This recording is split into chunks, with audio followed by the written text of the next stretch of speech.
আমি ফাল্গুনী দে, উইমেন্স খ্রিস্টান কলেজের অ্যাসিস্ট্যান্ট প্রফেসর, থাকি কলকাতা যাদবপুরে। তো আমি গত 5ই জুন বিশ্ব পরিবেশ দিবসের দিন কলকাতা থেকে তেহরান এসেছিলাম উত্তর ইরানে এশিয়ার হাইয়েস্ট ভলক্যানো দামাবান্ধ অভিযান সফলভাবে করার জন্য।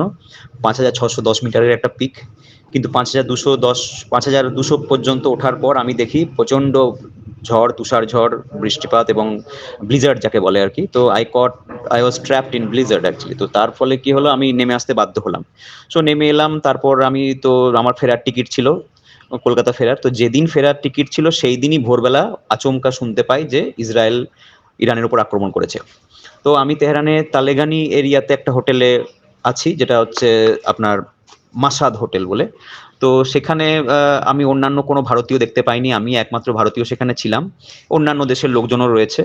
তো সেখানে আমি হোটেলে জানলা দিয়ে দেখছি চারিদিকে বোমের আওয়াজ, এবং হোটেলের জানলা দিয়ে দেখছি যে ড্রোন উড়ে যাচ্ছে এবং ড্রোন থেকে শুট করা হচ্ছে। ইরান আক্রমণ করছে, ইসরায়েল আক্রমণ করছে। সো কেউ কাউকে ছেড়ে দিচ্ছে না। So they are not sparing each other anymore. তো তার ফলে কি হচ্ছে, আস্তে আস্তে যুদ্ধের পরিস্থিতি তৈরি হয়ে যাচ্ছে। এবারে আমার সেদিনই যাওয়ার টিকিট ছিল।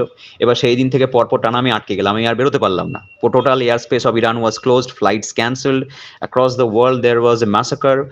তো তার ফলে কি হলো, আমি এবার হোটেলে আটকা পড়ে গেলাম। এবারে হোটেলের একটা থাকা খাওয়ার খরচা আমাকে ট্যুর কোম্পানি দিচ্ছিল, কিন্তু যেহেতু ট্যুর শেষ হয়ে গেছে, সো বাকিটা তারা দিতে রাজি নয়। ফলে এক্সট্রা যে আমি 11, 12, 13, 14, 15, 16 এই যে দিনগুলো আমি থাকছি, তার ফলে কি হচ্ছে, আমার এক্সট্রা খরচাটা আমার বার্ডেন হয়ে যাচ্ছে। কারণ এক্সট্রা 5 দিন থাকবো বলে তো আমি আসিনি, যেদিন বেরিয়ে যাওয়ার কথা ছিল সেদিনই যুদ্ধ শুরু হয়ে গেছে। ফলে all that extra time I am spending, that money is a matter of concern, because where from I will get that money. Okay, so এমবাসির সঙ্গে যোগাযোগ রেখে চলছি। এমবাসি আমাদেরকে বিভিন্ন ধরনের প্রোটোকলস জানাচ্ছে, ডুজ অ্যান্ড ডোন্টস জানাচ্ছে। আমরা সেই মতো একটা পরিস্থিতি মাথায় রেখে এগোনোর চেষ্টা করছি। এবং রোজ দেখছি রাত্রিবেলা পরপর বোম পড়ছে এবং বোমের আওয়াজ দূর দূরান্ত থেকে শুনতে পাচ্ছি, যে ধোঁয়া উঠছে দেখতে পাচ্ছি আমি। তবে রাস্তাঘাট জনজীবন খুব স্বাভাবিক। তবে যেহেতু ইসরায়েল বলেছে যে সিভিলিয়ানসদের উপর অ্যাটাক করবে না, অতএব রাস্তাঘাটে লোকজন স্বাভাবিক জীবনযাপন, গাড়ি ঘোড়া চলছে, মানুষজন যাতায়াত করছে। আমিও রাস্তাঘাটে হোটেলের বাইরে আশেপাশে ঘুরে বেড়াতে পারছি। খুব একটা দূরে যাচ্ছি না, কারণ আমাকে এমবাসি বারণ করেছে বলে। তো সেই জন্য আমি এই পরিস্থিতিতে আপাতত এখানেই রয়েছি। এখন ব্যাপার যেটা হচ্ছে, দিন দিন এটা আর কতদিন চলতে পারে আর কি, মানে এইভাবে air space closed, flights cancelled কতদিন ধরে চলতে পারে? অলরেডি রাশিয়া, আমেরিকা তাদের লোকজনদেরকে ইভাকুয়েট করে নিয়ে চলে গেছে।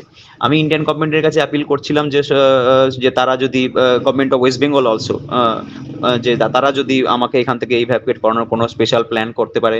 সো এইভাবে 4 দিন, 5 দিন, 6 দিন ওয়েট করেই চলেছি, কিন্তু কোনো শেষ দেখতে পাচ্ছি না। There is no end to it. তো সেই জন্য এখন অল্টারনেটিভ যেটা হচ্ছে যে বোমাবাজি এবং মানুষের মৃত্যু তো তেহরানে বেড়েই চলেছে। সো এখান থেকে একটা ফিজিবল অল্টারনেটিভ আমরা খোঁজার চেষ্টা করছি, যদি এখান থেকে ল্যান্ড রুট ভায়া কোনো অন্য দেশে চলে যাওয়া সম্ভব হয়। কিন্তু সেগুলোও তো বহু দূর দূরান্তের দেশ, প্রচুর গাড়ি খরচা লাগতে পারে, এবং বহু দূরে 1,500 কিলোমিটার দূরে দূরে সব দেশ। তো সেখানে আমাকে গাড়ি ভাড়া খরচা করে যেতে হবে। সো এই নিয়ে একটা মেস সিচুয়েশন হয়ে দাঁড়িয়ে রয়েছি, এবং দেখতে পাচ্ছি যে আশেপাশে কেউ নেই। So definitely I am feeling very scared. বোমের আওয়াজে ঘুম হচ্ছে না, রাতে তো ঘুমোতেই পাচ্ছি না। এই বুঝি আমাদের হোটেলের উপরে মিসাইল এসে পড়লো, কি বোম এসে পড়লো, এরকম চিন্তা ভাবনার মধ্যে দিন কাটছে। বাড়ির লোকেরাও সব জানে, বুঝতে পারছে যে কিভাবে আটকে রয়েছে এখানে, তারাও টেন্সড হয়ে আছে। তারাও বুঝতে পারছে না কি করবে। বিদেশে ভাষার একটা সমস্যা, ইরানের লোকেরা ইংরেজি বোঝে না, ফলে এখানে একটা কমিউনিকেশনের সমস্যা হয়ে দাঁড়াচ্ছে।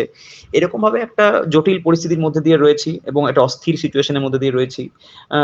একটা মধ্যস্থতার সুযোগ, আমি জানি না গভর্নমেন্ট অফ ইন্ডিয়া কিভাবে করতে চাইছে। জয়শঙ্কর, যিনি আমাদের বিদেশ মন্ত্রী আছেন, তিনি যদি একটা ইনিশিয়েটিভ নেন যে হাউ দিস সিজ ফায়ারের মতো, আমেরিকা যেমন সিজ ফায়ার করালো পাকিস্তান ইন্ডিয়াকে, তেমনি যদি একটা দু দেশের মধ্যে মধ্যস্থতা করে বিষয়টাকে সেটেল করানো যায়। কিন্তু এটা ডিস্টেন্ট ড্রিম বলে আমার মনে হচ্ছে, আমি তো কিছু দেখতে পাচ্ছি না। All people are escaping from Tehran.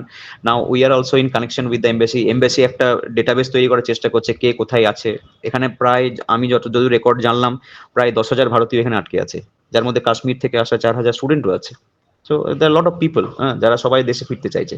এত মানুষকে কিভাবে এভাকুয়েট করা সম্ভব, কিভাবে প্ল্যান তৈরি করা সম্ভব, হয় no idea. But embassy is working on at their best.